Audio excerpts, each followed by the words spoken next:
Assalamualaikum warahmatullahi wabarakatuh. Perkenalkan, nama saya Siti Fatima dari kelas AK502 Prodi Akuntansi PJJS 1 dengan NIM 2401010205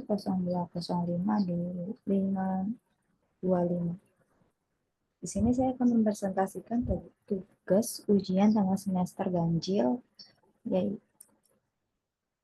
perilaku organisasi.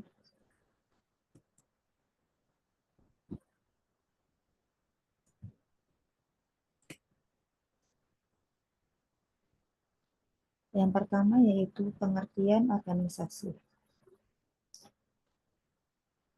Organisasi adalah suatu perkumpulan orang yang memiliki tujuan bersama untuk memenuhi kebutuhan hidupnya, dan perilaku organisasi merupakan pembelajaran tentang suatu sifat karakter individu yang tercipta di lingkungan suatu organisasi. Karena manusia berbeda-beda karakteristik, maka perilaku organisasi berguna untuk mengetahui sifat-sifat individu dalam kinerja suatu organisasi.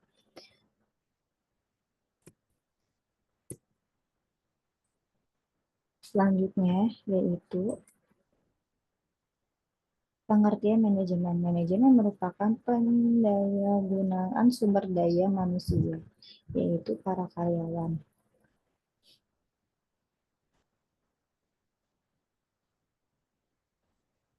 dengan cara yang paling baik untuk dapat mencapai tujuan organisasi.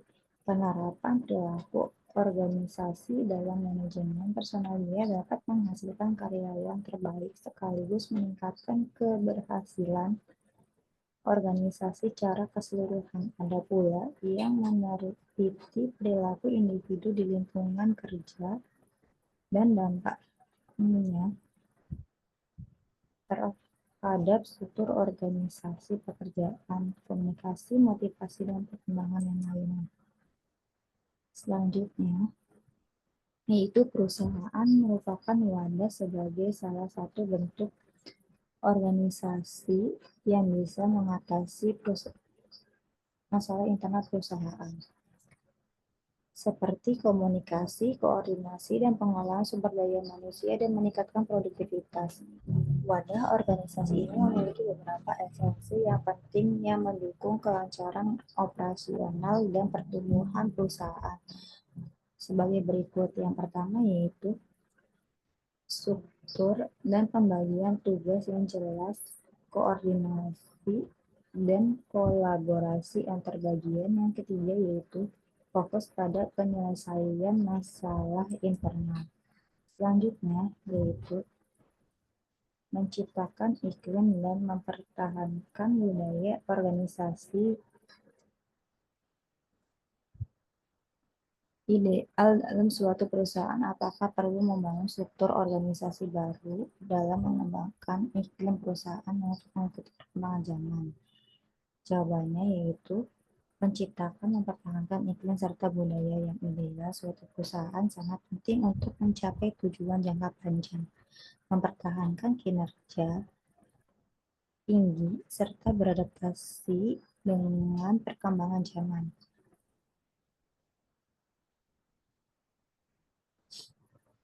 Iklim dan budaya organisasi yang baik menciptakan suasana kerja yang positif, mendorong produktivitas, inovasi, serta keterlibatan karyawan. Selain itu, budaya yang sangat kuat dapat memperkuat loyalitas karyawan dan memperbaiki hubungan antar tim di dalam perusahaan.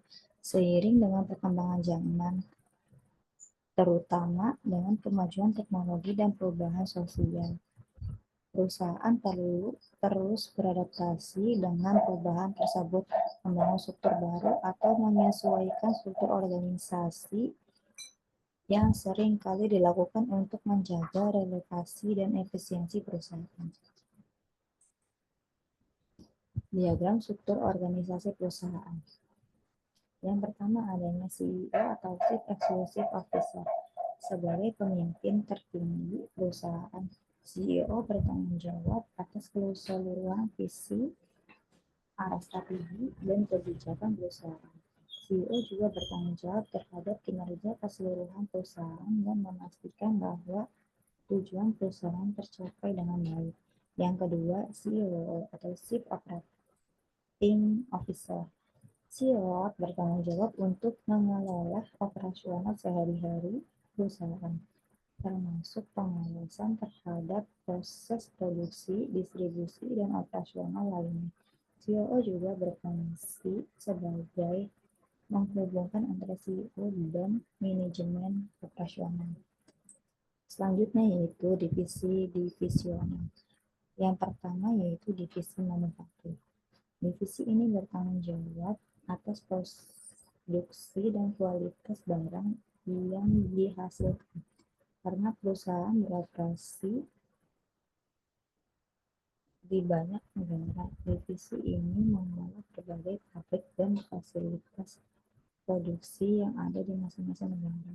Sebagiannya yaitu ada manajer pabrik per negara, tim pengolahan kualitas, tim produksi, dan R&G, penelitian dan pengembangan. Yang kedua yaitu divisi pemasaran. Divisi pemasaran dan penjualan. Divisi ini bertanggung jawab atas pemasaran dan penjualan produk di perusahaan di pasar global serta membangun hubungan dengan pelanggan dan distributor subdistributor. Yang pertama yaitu manajer pemasaran global, manajer pemasaran regional, negara atau wilayah, tim penjualan. Yang ketiga yaitu divisi keuangan atau akuntansi. Divisi ini bertanggung jawab untuk mengelola dari aspek keuangan perusahaan, termasuk pembukuan, pengelolaan anggaran, pelaporan keuangan, serta perencanaan dan analisis keuangan. Subbagian yaitu CFO, Chief Finance Officer, tim akuntansi, tim perencanaan keuangan. Selanjutnya yaitu divisi sumber daya manusia atau SDM. Divisi ini bertanggung jawab atas pengelolaan sumber daya manusia, termasuk perekrutmen, pelatihan, pengembangan karir, serta kesejahteraan karyawan di seluruh cabang perusahaan. Subbagiannya yaitu HR Manager, tim pengembangan karir, tim kesejahteraan karyawan, divisi yang kelima yaitu divisi logistik dan rantai pasokan atau supply chain. Divisi ini bertanggung jawab mengelola alur bahan baku, proses produksi dan distribusi produksi jadi ke pasar ke berbagai negara. Mereka juga bertanggung jawab atas hubungan dengan pemasok dan pengelolaan stok bahan baku serta produk akhir. Subbagiannya yaitu manajer rantai pasokan atau tim logistik. Yang keenam yaitu tim teknologi informasi atau TA. Divisi ini bertanggung jawab untuk menjaga infrastruktur teknologi perusahaan, mengelola sistem ERP, serta mendukung kebutuhan teknologi di seluruh cabang perusahaan. Subbagiannya yaitu CTO, Chief Technology Officer, tim infrastruktur atau TI, tim pengembangan perangkat lunak. Selanjutnya yaitu beberapa faktor yang dapat mempengaruhi dalam organisasi. Yang pertama yaitu meningkatkan produktivitas. Karyawan yang termotivasi cenderung lebih produktif. Mereka juga bekerja lebih cepat, lebih efisien, dan lebih bersemangat untuk menyelesaikan tugas-tugas mereka. Yang kedua yaitu mendorong kreativitas dan inovasi. Motivasi juga mendorong karyawan untuk berpikir kreatif dan inovatif. Ketika karyawan merasa lebih kebebasan dan dorongan untuk menciptakan ide-ide baru, mereka lebih mungkin untuk memberikan kontribusi yang berharga bagi perusahaan. Yang ketiga yaitu menjaga loyalitas dan mengurangi perputaran karyawan, turnover. Karyawan yang merasa dihargai dan termotivasi cenderung lebih loyal kepada perusahaan.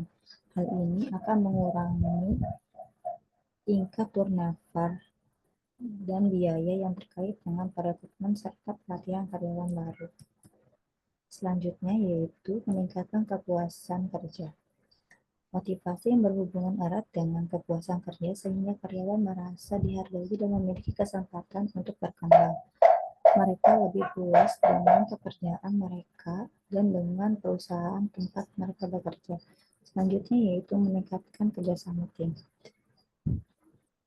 Kesehatan Nusantara memperluas jejaring mitra dan mengoptimalkan pengaturan jadwal distribusi. Ke depan akan dilakukan kolaborasi lebih tinggi dengan pemerintah daerah untuk mendukung operasi di wilayah sulit terjangkau. Sekian dari saya, kurang lebihnya mohon maaf. Wassalamualaikum warahmatullahi wabarakatuh.